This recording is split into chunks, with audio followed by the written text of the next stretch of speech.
tu es roi. Alors commençons maintenant, hey. Commençons maintenant. Pourquoi donc attendre? Nous pouvons louer le Dieu de victoire, le roi de gloire, Roi de gloire, remplis ce lieu. Je veux être près de toi. Oui, être près de toi. roi de gloire, remplis ce lieu. Remplis ce lieu. Je veux Je Jésus, veux être près de toi. près de toi, Oui, être près de toi. alors je chante Alléluia jusqu'à ton retour. Et je danse dans ta présence jusqu'à ton retour. Oh, je chante Alléluia jusqu'à ton retour. Et je danse en ta présence jusqu'à ton retour. Alors chante Alléluia. Et je chante Alléluia jusqu'à ton retour. Et je danse en ta présence jusqu'à ton retour. Je chante Alléluia. Je chante Alléluia jusqu'à ton retour. Et je danse en ta présence, danse en ta présence, danse en ta présence, danse en ta présence. Roi de gloire, remplis ce lieu. Je veux être près de toi, oui, être près de toi. Oui, être près de toi. Roi de gloire, remplis ce lieu, remplis ce lieu. Remplis ce Oui, lieu. je veux être près de toi. Oui, être près de toi. Oh, roi de gloire, remplis ce lieu. Je veux être près de toi. Oui, être près de toi. Roi de gloire, remplis ce lieu. Je veux être près de toi. Oui, être près de toi. Je veux être près de toi. Oui, être près de toi. Je veux être près de toi. Oui, être près de toi. Alors ensemble, on se retrouve dans le livre de Jérémie. J'ai pas l'habitude de prêcher souvent sur le livre de Jérémie, mais il y a un trésor au chapitre 18. Et je voudrais le voir avec vous. Je ne sais pas si vous réalisez, on se trouve dans la maison du potier. J'ai à côté de moi mon ami Christian et on va passer un temps formidable. On va comprendre ce que Dieu nous dit dans ce texte. Alors sans plus tarder, on va lire ensemble le verset 1er. Voici la parole adressée à Jérémie par l'Éternel. Lève-toi et descends à la maison du potier. Là, je te ferai entendre mes paroles. Je me rendis donc chez le potier qui était en train de travailler sur son tour. Mais le vase d'argile qu'il façonnait ne donnait rien dans sa main. Rien. Alors il a recommencé un autre vase en le faisant comme il lui plaisait. Et voici la parole que l'Éternel m'a adressée. Ne puis-je pas agir avec vous comme ce potier, communauté d'Israël, déclare l'Éternel. Vous êtes dans ma main comme l'argile est dans la main du potier. On relit ensemble. Vous êtes dans ma main comme l'argile est dans la main du potier. Comme l'argile est dans la main du potier. Alors vous voyez, il y a 3 étapes. On ne peut pas devenir un vase d'honneur comme cela. Dieu a des projets pour toi. Dieu a des projets pour ta vie. Il connaît ton nom, il connaît ton prénom. Tu n'es pas une erreur, il savait que tu allais exister. Mais on est fait de poussière. Et pour partir de la poussière que nous sommes en tant qu'être humain, pour arriver jusqu'à un vase d'honneur que Dieu a prévu pour nous, ça prend du temps, ça prend des efforts. Alors, c'est à la fin de notre vie, c'est à la fin de ta vie que l'on pourra faire le bilan. C'est seulement dans ce moment où notre vie va passer par cette étape de feu qui va fixer qui l'on était. Et c'est à la fin de ta vie qu'on pourra juger la qualité de ton vase. Mais laissez-moi peut-être vous dire une chose. Ce que je fais aujourd'hui est différent de ce que je ferai demain. Lorsque tu réalises ton activité, je ne sais pas quel est ton travail, je ne sais pas comment tu occupes ton temps aujourd'hui, mais ce que tu fais aujourd'hui ne détermine pas complètement ce que tu fais demain. Ça a un impact. C'est un impact au niveau de ce que tu es aujourd'hui. Je voudrais que ça s'affiche. Ce que je suis aujourd'hui détermine ce que je serai demain. Et là, on va parler du caractère. Alors, sans plus tarder, on va lire ce verset, le verset 2 qui dit « Lève-toi et descends ». Voici ce que dit Dieu à Jérémie. Il dit « Lève-toi et descends pour aller à la maison du potier. Là, je te ferai entendre mes paroles. » Vous voyez, moi, j'ai toujours cru que Dieu parlait aux prophètes dans le temple. La semaine dernière, on avait travaillé sur comment entendre la voix de Dieu. Et la voix de Dieu, on a plein de préjugés. On pense que Dieu va nous parler plus dans un temple, dans une église, dans un lieu saint. Et là où Dieu attendait Jérémie, ce n'était pas dans un lieu saint en fait, pas dans un lieu compliqué, sanctifié, c'était dans son quotidien, dans sa vie en vrai, dans qui il est dans l'ordinaire. Et il dit, tu vois, Jérusalem c'est une montagne, c'est merveilleux, le temple d'ailleurs est une montagne, quand vous allez à Jérusalem, vous voyez les vestiges du temple, c'est dans l'endroit le plus haut de Jérusalem. Mais pour entendre la voix de Dieu ce jour-là, l'Éternel a parlé à Jérémie, il lui dit, tu vois ce que je veux te demander, c'est de ne pas monter, mais de descendre. Va dans la vraie vie. Tu sais, ton caractère dans la semaine dit plus sur toi que ton caractère le dimanche matin. Parfois, Dieu va voir qui tu es dans les moments où tu es en bas. C'est là que le potier travaille. C'est là que Dieu travaille ta vie. Et d'ailleurs, la semaine dernière, je vous ai parlé de ces sermons, de comment Dieu nous parle, comment Dieu... des fois, il ne nous parle pas, il nous montre. Des fois, il n'y a aucun mot qui sort de la bouche de Dieu. Et ce jour-là, pour parler à Jérémie, Dieu n'a pas parlé, il lui a dit « va voir ce que fait un potier. » Et c'est par l'image que tu comprendras la réalité spirituelle. Est-ce que tu es prêt à ce que Dieu, pendant ces 2 dimanches, là, pendant ces 2 messages, puisse te parler peut-être par une métaphore, par une image qui est l'image du potier? Alors la première partie, ça va s'afficher sur votre écran, la première partie c'est de la vase au vase, de la vase jusqu'au vase. Quel est le projet de Dieu? Vous êtes dans ma main comme l'argile est dans la main du potier. Et c'est un peu le jeu de qui est qui. Je ne sais pas si vous avez connu ce jeu, qui est qui. Alors on est partis ensemble. Au verset 3, il dit « Je me rendis chez le potier qui était en train de travailler sur son tour. » Qui est le potier?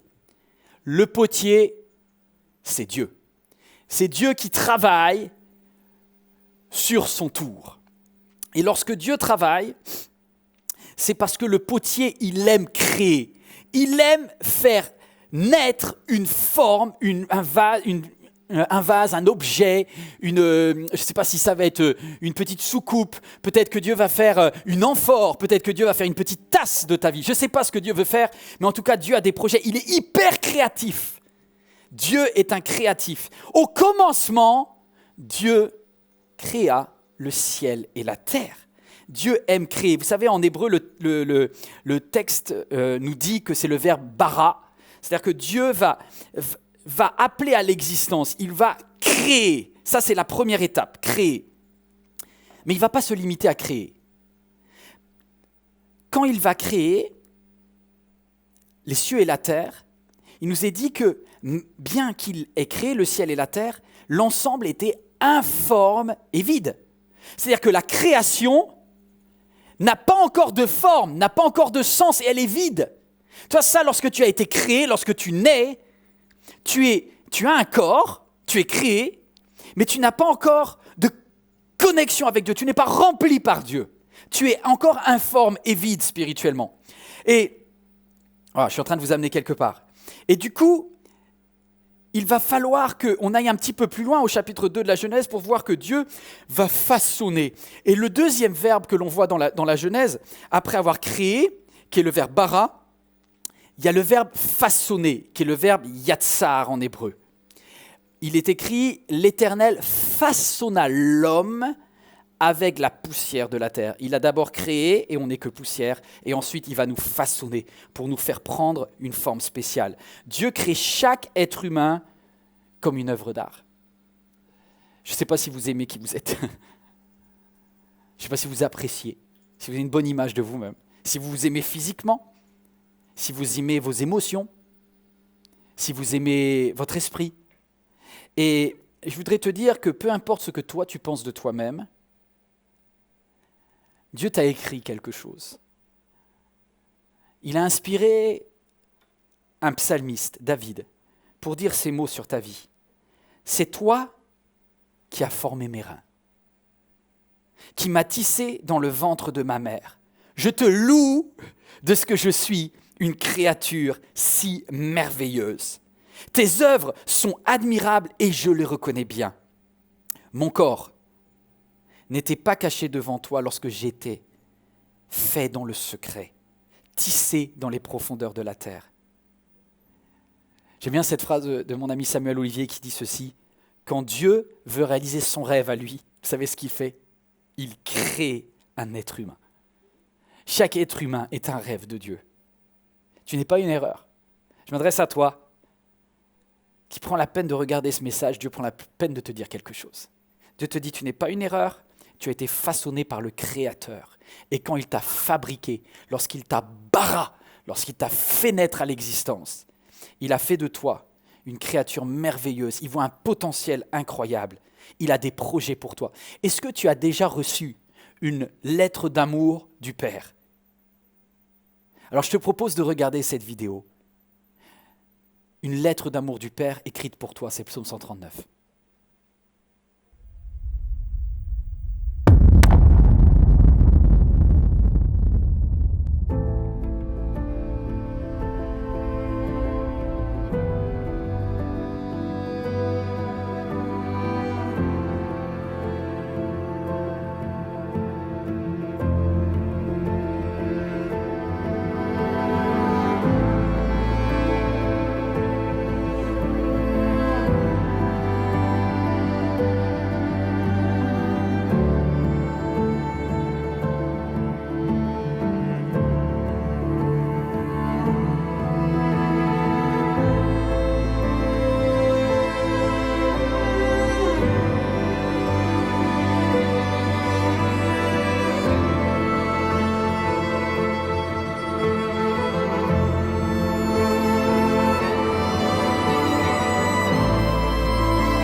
Dieu est ce potier qui vient vers toi tel que tu es. Ce que j'aime dans cette histoire, c'est que le potier, il va oser mettre sa main dans la boue pour fabriquer ce qu'il a prévu de fabriquer.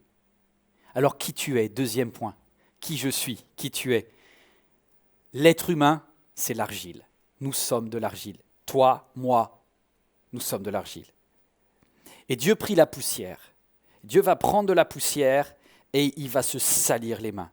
Alors sans plus tarder, moi je vais demander à mon ami Christian. Christian, je vois que tu as du bel argile dans tes mains, mais à côté, il y a quelque chose. Explique-moi un petit peu ce que c'est ce pot ici. Qu'est-ce qu'il y a dedans ? En fait, donc à l'intérieur, il y a de l'argile qui vient directement de l'état naturel. D'accord. Voilà. Donc, à l'état naturel, l'argile, on ne peut rien faire. On ne peut rien faire. Il y a plein d'herbes, Okay. il y a des morceaux de bois, il y a des cailloux. Okay. Donc, c'est impropre à être travaillé, c'est sale, c'est de la vase, ça sent l'odeur de vase. Et ce n'est pas du tout une terre préparée pour le façonnage, en fait. Donc ça veut dire que, en fait, de l'argile nickel, dès le départ, ça n'existe pas. Non. Toute non. argile doit être quoi ? Ça doit être lavée. Elle doit être lavée, filtrée, relavée, refiltrée. À l'état naturel, c'est juste une terre à briques. Est-ce que toi, ça t'est déjà arrivé d'aller chercher de l'argile naturelle et de la filtrer ? Comment tu as fait ? Oui, je suis déjà allé au bord d'une falaise en Vendée. D'accord. J'ai récupéré différentes argiles. Il y avait 3 argiles, jaunes, une rouge, une verte. Et je les ai lavées, je les ai filtrées, je les ai relavées, etc. Tu les as filtrées comment ? Explique-moi. Au début, dans du tamis, parce que justement pour obtenir le maximum de grossièreté, les cailloux, les morceaux de bois, l'herbe, donc un tamis comme un tamis de maçon, et puis après on affine, un tamis beaucoup plus fin, et j'ai fini avec un linge, Wow. pour avoir une barbotine, une boue débarrassée de toute impureté en fait. Voilà. Wow. Quelle leçon spirituelle ? Quelle leçon spirituelle nous avons là ? Regardez ici. Quelle leçon spirituelle ? Dieu n'a pas peur de se salir les mains. Et Dieu est OK de te prendre avec ton odeur de vase. Et je pense à quelqu'un, toi qui regardes ce message, et franchement, ta vie jusqu'à présent, elle sent pas bon. Tu avais des rêves, tu avais des projets quand tu étais petite, quand tu étais petit, qui ne correspondent absolument pas à ce que tu as fait. Peut-être quelqu'un n'aurait jamais pensé que tu pourrais faire autant de mal à quelqu'un que tu aimais. Peut-être que tu n'as pas su aimer un de tes proches. Peut-être que tu avais promis, tu avais fait des vœux que tu n'as pas tenus. Toi qui voulais tellement peut-être rester nickel, pur, tu as fait n'importe quoi avec ton corps. Et aujourd'hui, tu te dis, mais je me sens pas bien, je me sens sale. La bonne nouvelle, c'est que oui, ça s'appelle l'état naturel. Et que quand Dieu vient vers toi, il n'est pas repoussé par ton odeur. Il n'est pas repoussé par ton passé. Et quand Dieu voit cette argile que tu es, avec des cailloux, avec des morceaux de bois à l'intérieur, il n'est pas là en train de se dire « bah, c'est de la boue ». Regardez, vous reconnaissez cette parabole, comment Dieu, lui qui était chic avec sa djellaba dans l'histoire du papa, dans cette parabole des 2 fils, a avancé. Regardez ce message de mon ami Saïd il y a quelques semaines, mais comment le papa n'a pas honte d'aller prendre son fils qui pue et son fils qui est gêné, qui dit « Mais papa, tu peux pas me prendre comme ça. Je voudrais te dire, toi, combien Dieu n'est pas dégoûté par ton odeur parce que Dieu voit en toi des choses que tu ne vois pas. » Peut-être les autres verront tout ce qui sent mauvais, les autres verront tes brindilles, peut-être même la religion, peut-être même ton église, peut-être même ton pasteur dira « Mais cette personne, elle est nulle, elle est foutue, il y a ça qui pue, il y a ça qui n'est pas bon dans sa vie, elle ne sera jamais filtrée. » Et Dieu dit « Je veux te donner une chance. Mais laisse-moi te laver. Laisse-moi te laver. » Et comme on l'a vu tout à l'heure, le potier va commencer par dire « Est-ce que cette terre acceptera d'être lavée ?» Je crois que la parole de Dieu nous lave. Lavé par une eau pure.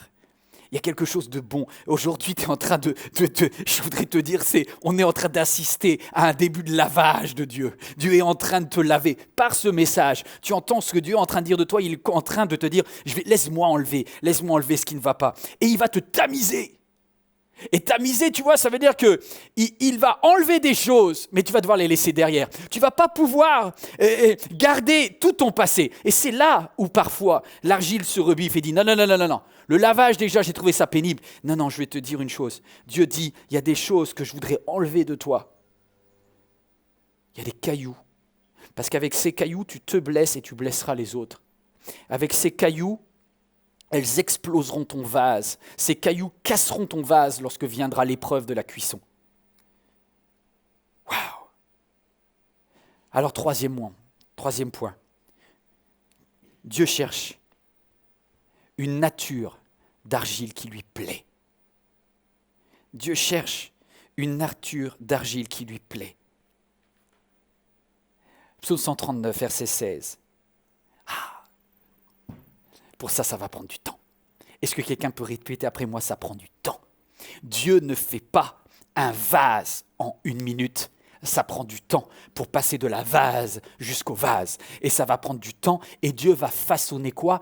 Il va façonner tes jours. Psaume 139, verset 16. Je n'étais encore qu'une masse informe, mais tu me voyais. Et dans ton registre se trouvaient déjà inscrits les jours que tu m'avais destinés. Devinez quoi? Quel est le verbe en hébreu pour dire les jours que tu m'avais destinés? C'est yatsar. Les jours que tu m'as façonnés. C'est-à-dire que Dieu façonne tes jours. Ouh! Dieu a un projet depuis ta naissance jusqu'à la tombe et de la tombe jusqu'au ciel pour te façonner. Pour façonner tes jours, pour façonner. Rien n'est écrit. Vous savez, ce qui fait la différence entre un chrétien et un musulman, et je respecte la religion musulmane, c'est que celui qui est croyant dans l'islam, il dit « Inch'Allah », c'est-à-dire si Dieu le veut, on ne peut rien faire. Et moi, je te dis que la Bible nous dit que l'on peut être des co-créateurs avec Dieu du vase qu'il veut faire de notre vie.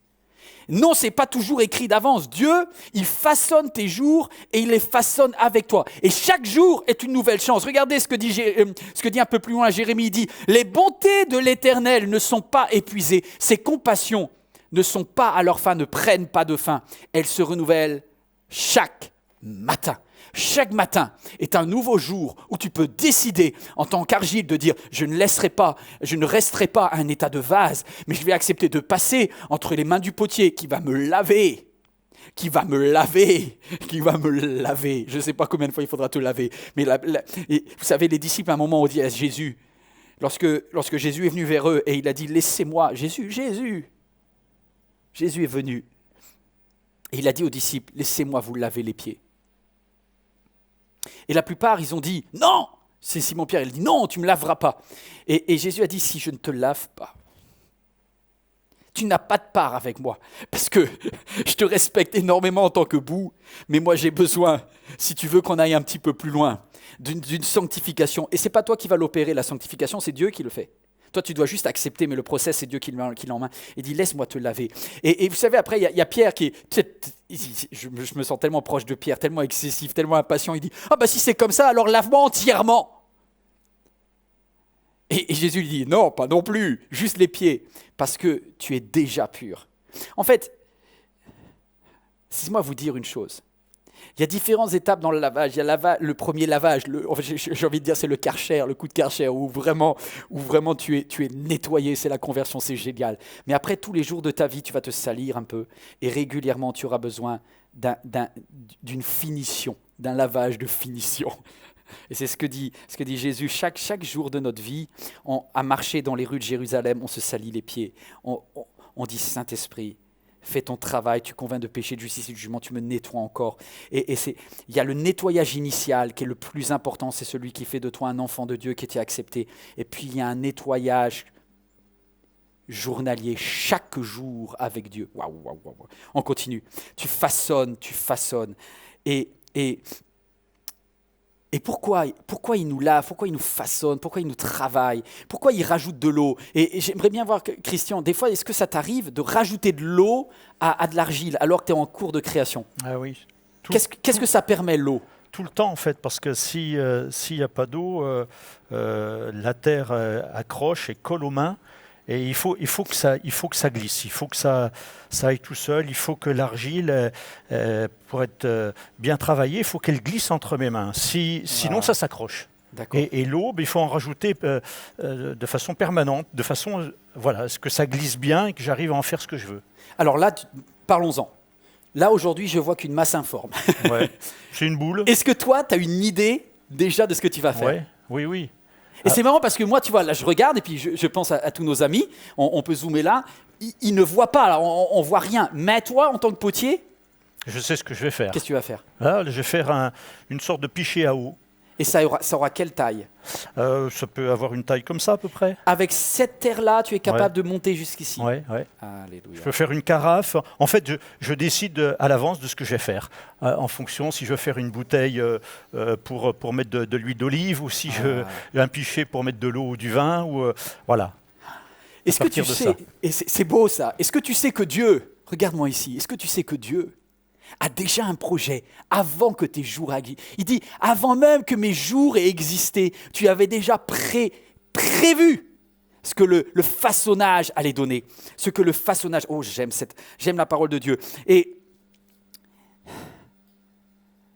il ne va pas seulement façonner tes jours, il va façonner ton caractère.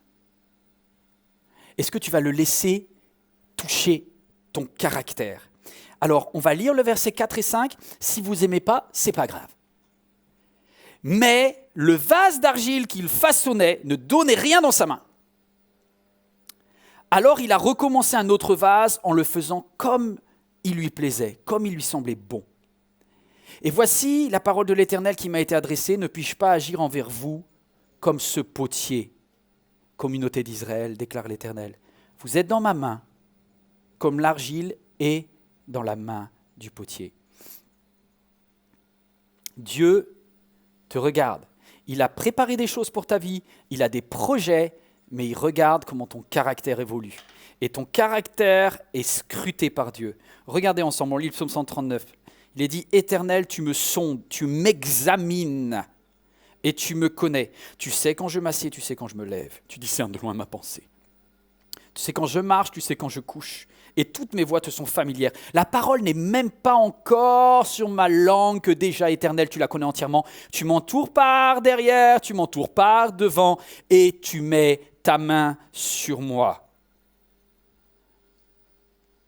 Moi, ça me fait penser à une illustration personnelle. Je voudrais vous présenter quelque chose d'assez intime. C'est mon carnet. Je ne sais pas si quelqu'un fait comme cela, je le dis souvent dans les messages, mais notez les pensées que Dieu vous donne. Et alors, vous voyez que le design n'est pas hyper moderne, parce que ce carnet a maintenant un bon paquet d'années. Je l'ai eu en 1991, j'avais 11 ans, comme ça vous savez, je suis né en 1980. Et je voudrais vous montrer la première parole que Dieu m'a donnée. La première fois que j'ai entendu la main de Dieu, je l'ai écrite sur ce carnet. Et je vais vous dire les circonstances. En fait, c'était dans une église assez simple. Il y avait quelqu'un qui avait un don de prophétie, et je lui rends hommage, c'était Simone. Une femme de Dieu. Et le dimanche, c'est vrai que j'écoutais les messages de Simone, mais jamais j'avais entendu un message qui me concernait moi. Et un jour, elle a dit ceci, « Je t'ai vu quand tu marchais d'un pas décidé dans les bois, près des rivières. J'ai préparé un plan particulier pour toi. » Tu peux même le lire, regarde, ça s'affiche. « Ne force pas la porte. » Alors mon orthographe est discutable, hein, j'avais 11 ans, pardonnez-moi. « Et garde les yeux sur moi. » Et j'avais écrit à cette époque-là, à 11 ans, je suis en 6e, « Seigneur, comment te louer, toi qui m'as aimé petit, et toi le roi des rois. » Il manque un S, mais c'est pas grave. Mon Dieu, je t'adore. Et ce qui me touche, c'est que vous ne savez pas, mais moi je sais dans quelles circonstances Dieu m'a dit ça. Dieu m'a dit ça parce que, regardez ici, je faisais du scoutisme. Et juste quelques jours avant, c'était pendant l'été, j'avais fait un camp scout où il y avait une bataille, mais digne d'une épopée incroyable. Et en fait, on avait un système de combat, hein, bien sûr pour de faux, hein, on ne se tapait pas en vrai. On utilisait des balles que l'on se jetait. Et je me rappelle qu'il y avait 2 équipes, et à la fin, entre ces 2 équipes, il restait plus qu'un Goliath et un mini David. Et le mini David, c'était moi. Moi, j'étais le plus jeune. J'étais le gamin, j'avais 11 ans. J'étais plutôt un petit. Et en face de moi, j'avais un routier. C'est-à-dire que j'avais un gars là qui est un professionnel du tir. Et on était chacun derrière notre arbre. Et moi, j'avais une balle. Et lui, il avait une balle. Et face à ce routier, face à ce gaillard, face à ce gros gars qui en plus était très bon, je tremblais comme une feuille, j'étais derrière mon arbre. Mais jusqu'au bout, je me suis dit, bats-toi. Et j'avais la niaque et jamais j'aurais abandonné.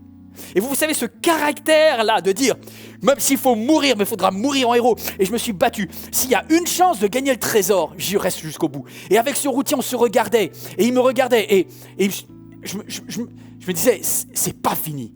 Le combat n'est pas fini. J'ai encore une chance. Et il a tiré une balle. Et l'avantage, c'est que quand on a 11 ans et qu'on n'est pas gros, il y a moins de prise au vent.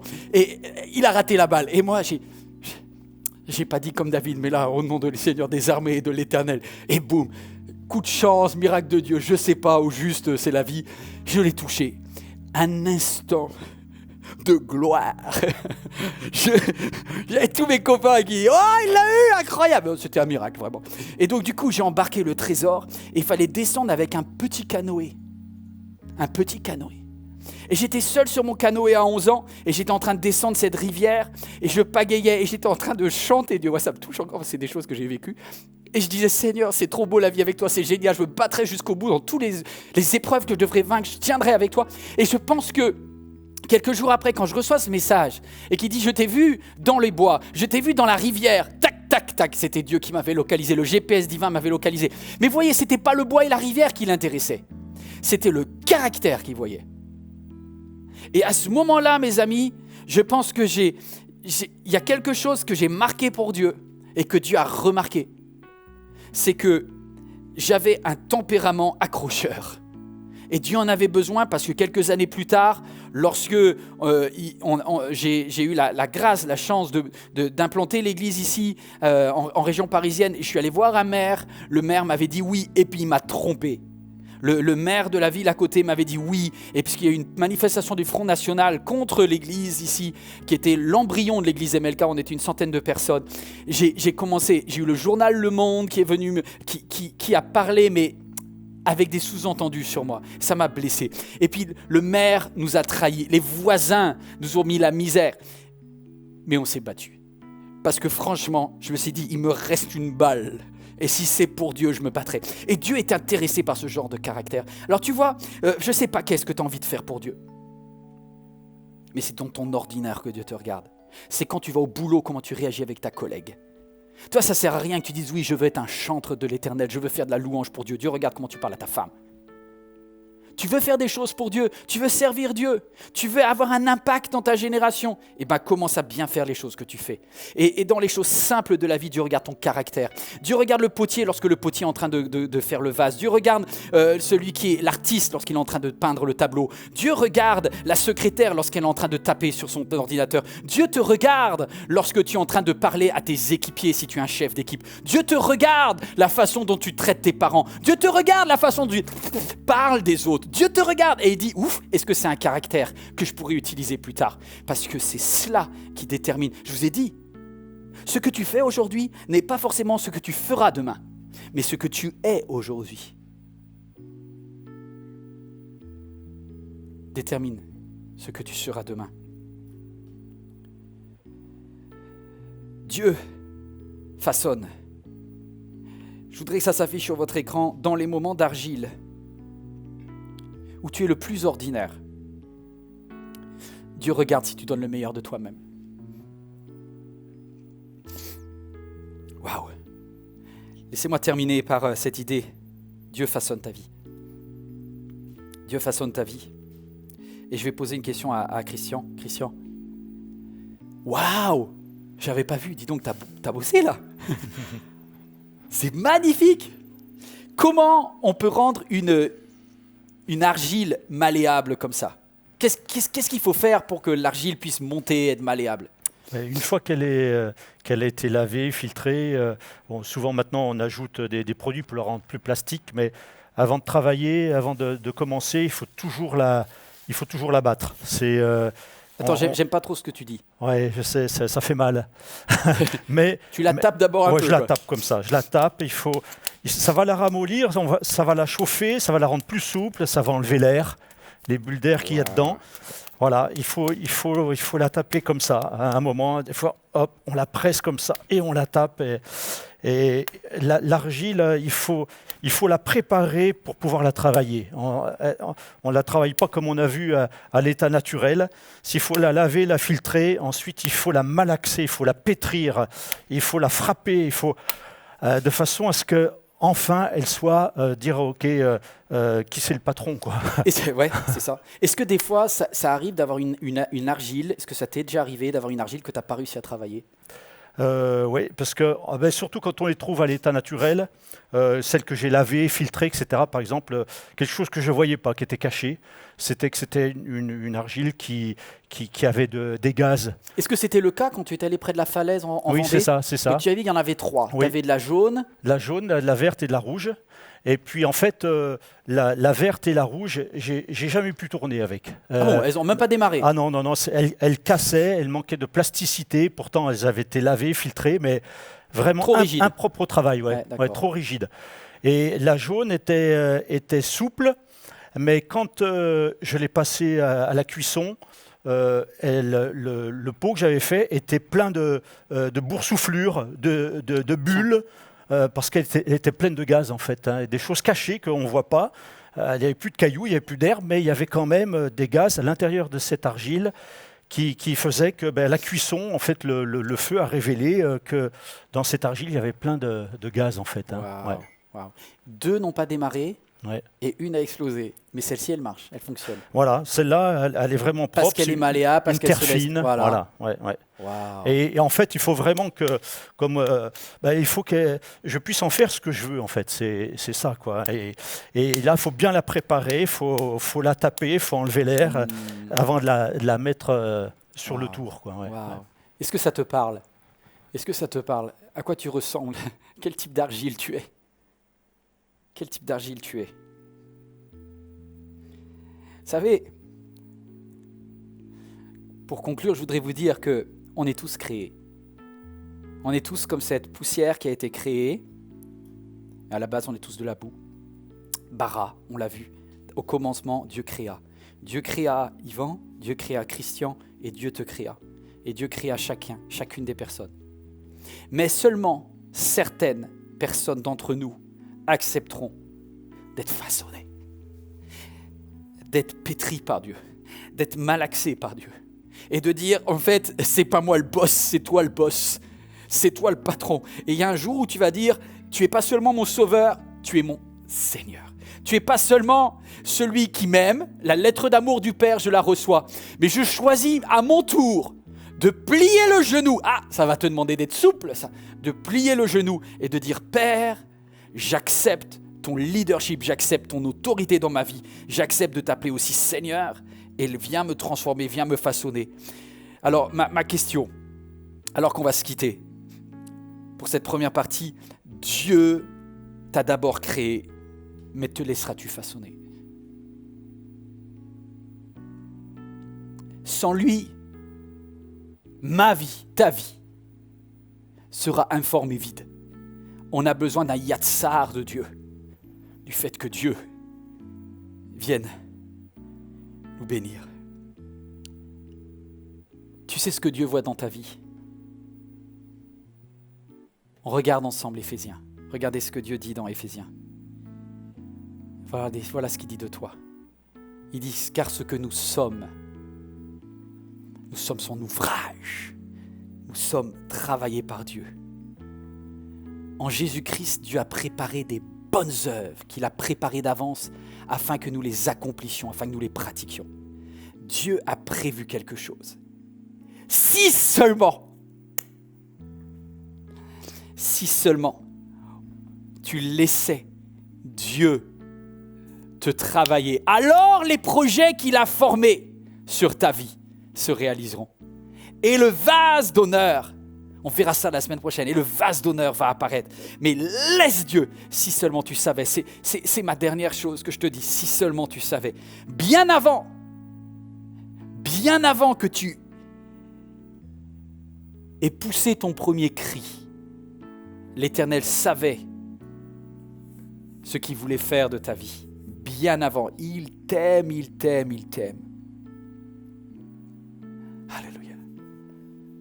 Bien avant le chant qui créa l'univers, bien avant l'esprit qui planait sur la terre, bien avant que tu me formes de la poussière, tu rêvais du jour où tu pourrais m'aimer. Bien avant les premiers battements de mon cœur, bien avant que je m'éveille à ta douceur, bien avant mes doutes, mes joies et mes douleurs, tu rêvais du jour où je pourrais t'aimer. Tu rêvais du jour où je pourrais t'aimer. Abba Père, je suis à toi. Abba Père, je suis à toi. Abba Père, je suis à toi. Abba Père, je suis à toi. Abba Père, je suis émerveillé, saisi par l'immensité de ton amour pour moi. Abba Père, si grande est ta tendresse, ton cœur est grand ouvert et je viens plonger dans tes bras. Abba Père, je suis émerveillé, saisi par l'immensité de ton amour pour moi.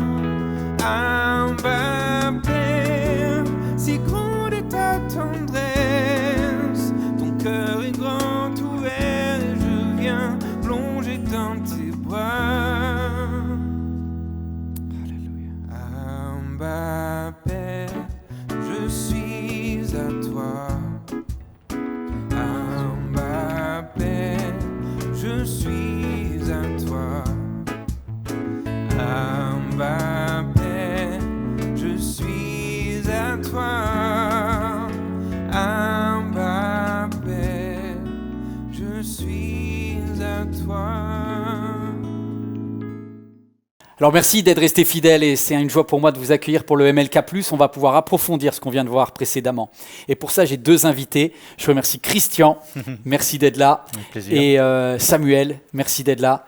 Tous les deux, vous avez un talent assez incroyable et j'aimerais comprendre un petit peu votre histoire de vie. Alors Christian, je vais commencer par toi. Je ne sais pas comment te présenter tellement tu as de casquettes parce que tu es pasteur, mais tu es aussi un artiste, un potier et tu es aussi quelqu'un qui est directeur d'une structure. Et j'ai essayé de trouver un fil rouge à ta vie et j'ai l'impression que tu es quelqu'un qui aime façonner et embellir les vies. Ouais. Alors dis-moi, tu as commencé avec les beaux-arts. Oui, mais en fait, quand j'ai fait les beaux-arts, en fait, c'est que à 16 ans, je voulais plus aller à l'école. Hein, je voulais pas aller au lycée. Et j'ai eu cette idée folle de dire je veux être potier. Waouh. Alors les profs, ils se sont dit mais c'est pas un métier ça. Donc mais je dis oui mais c'est ce que je veux faire. Moi je veux pas aller en seconde, terminale, ça me dit rien. Je veux travailler, je veux faire des formes. Ok, j'ai fait un CAP de potier tourneur pendant 2 ans, mais après j'avais pas assez de connaissances, tu vois, dans le métier. Et je me dis il faut que je fasse une école quoi. Donc en fait je suis parti à l'école des Beaux-Arts à Bourges. J'ai fait 5 ans à l'école des Beaux-Arts, 2 ans de culture générale, histoire de l'art, etc. Yes. Et 3 ans de spécialité céramique.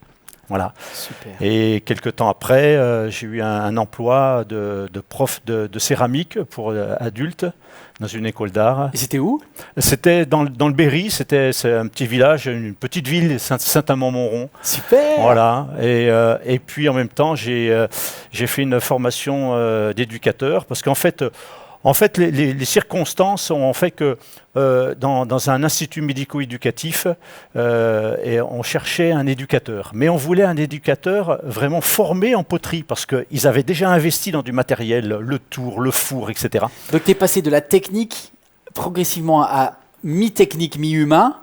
C'est Voilà. ça? Déjà, j'avais une approche avec des jeunes handicapés. Waouh. J'ai travaillé dans un institut médico-éducatif et professionnel avec des jeunes de 16 à 20 ans. Où donc je leur ai appris à travailler la terre, on travaillait en lien avec des ergothérapeutes.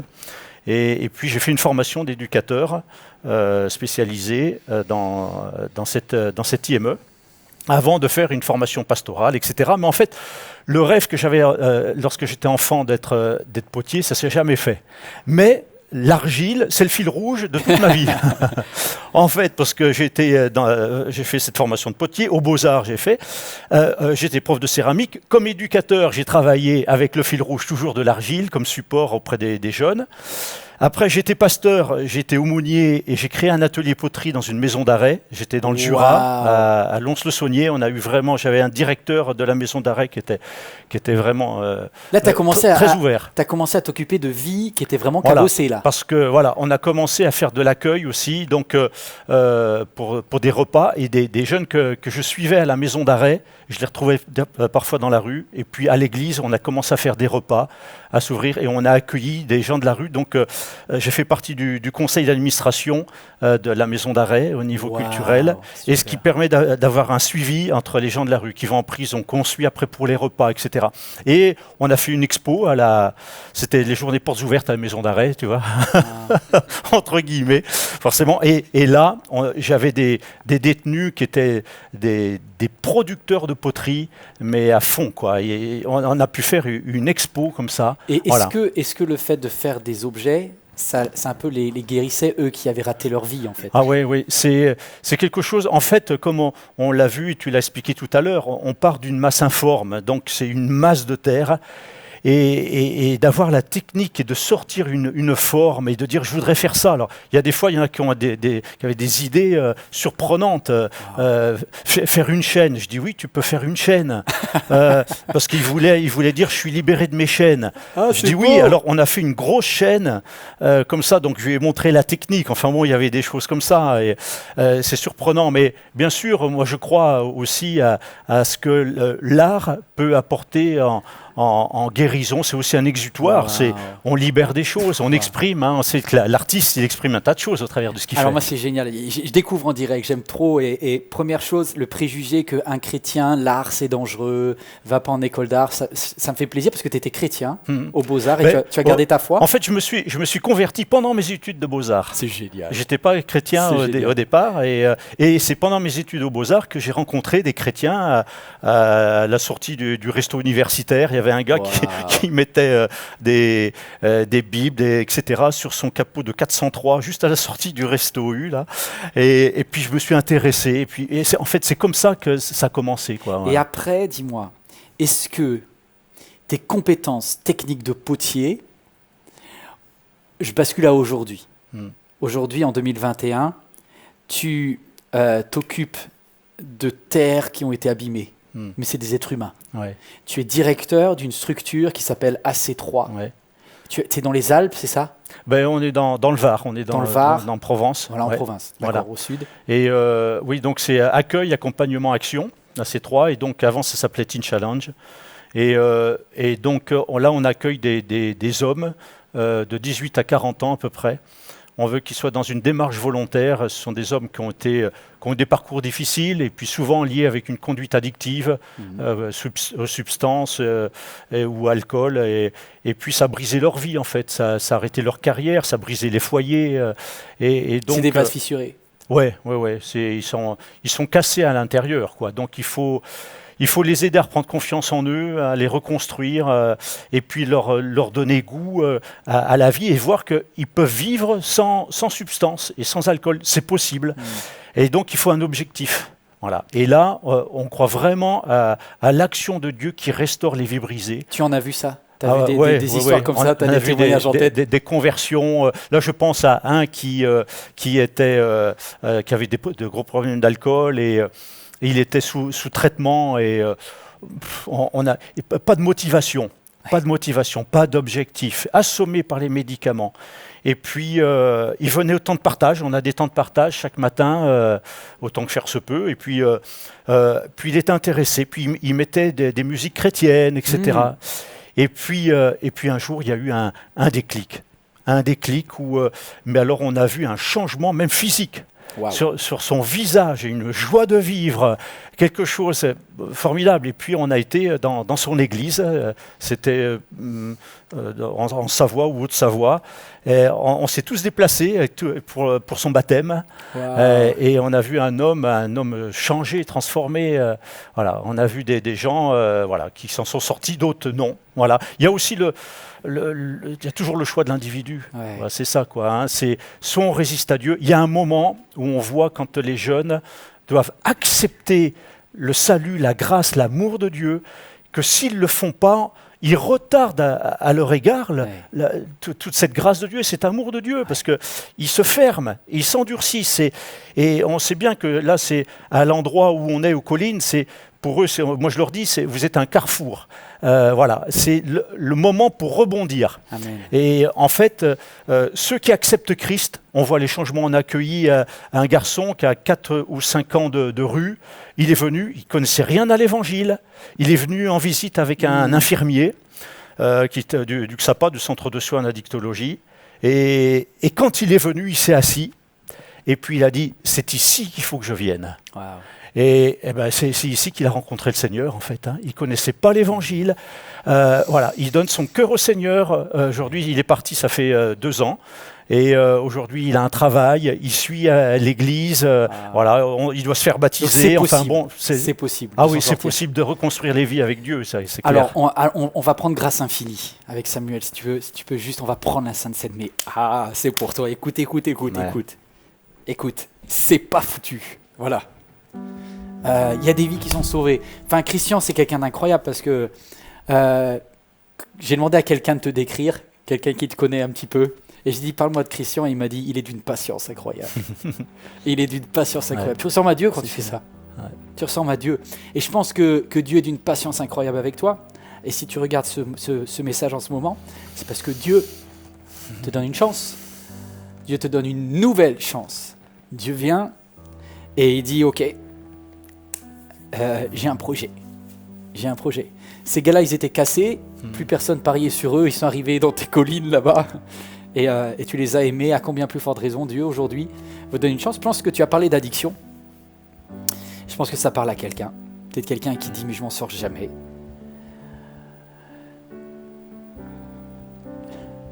Je sais une chose, c'est que Dieu sait combien on est fait debout, et combien on a tendance à coller et à se laisser envahir par toutes ces saletés. Mais je crois que Dieu sait exactement ce dont ton corps a besoin, ce dont tes hormones, c'est des phénomènes complexes. Je ne te promets pas qu'en un claquement de doigts, tu seras forcément libéré. Mais je sais une chose, c'est que ça peut arriver. Parfois, on peut être libéré tout de suite. Il peut y avoir un changement comme ce gars que tu as dit, du jour au lendemain. Du jour au lendemain. Ça existe du jour au lendemain. Puis des fois, c'est un processus. Ouais. Mais une chose est certaine, on va prendre la Sainte Seine ensemble. Et aujourd'hui, ça peut être le début d'une nouvelle vie.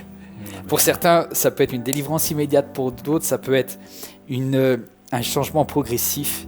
Mais encore une fois, je pense qu'il y a des gars, ils s'en sortent en quelques jours. Il y en a d'autres, il faut 1 année, 2 années. Oh, même plus, ouais. Et puis, il y en a que c'est une reconstruction qui peut durer toute la vie, en fait. Hein. Ouais. En fait, le façonnage, l'œuvre de Dieu, c'est pas une œuvre qui commence un jour et qui se finit. C'est continuel, l'œuvre de Dieu, jusqu'à ce qu'on soit avec lui, qu'on soit transformé, on soit rendu à sa ressemblance. Mais toute notre vie, on doit pouvoir rester ce vase d'honneur tout en étant souple, malléable, encore façonnable, Wow. enseignable. Quoi. C'est, Wow. Prenez la Sainte Seine, allez chercher un morceau de pain, allez prendre du jus de raisin, du vin, je ne sais pas ce que vous avez, et vous prenez avec moi, avec Christian. On veut vous dire une bonne nouvelle. Ouais. C'est que Dieu n'a pas peur de se salir les mains. Amen. Et il est prêt à travailler avec toi. Il est prêt à travailler. Merci Père pour Ouais. le don de Jésus-Christ à la croix. Merci parce que il a accepté de venir dans une étable, tu vois, juste dans un endroit sale, un endroit que les êtres humains n'osent même pas naître là-dedans. Mais toi, tu nous aimais et tu es venu prendre notre boue, notre péché. Tu es venu pour nous changer, pour nous transformer, pour nous laver. Alors aujourd'hui, en cet instant, alors que je prends la Sainte Seine, je confesse Merci, que ton Jésus. corps a été brisé à la croix, que ton sang a coulé pour la personne qui regarde ça en cet instant.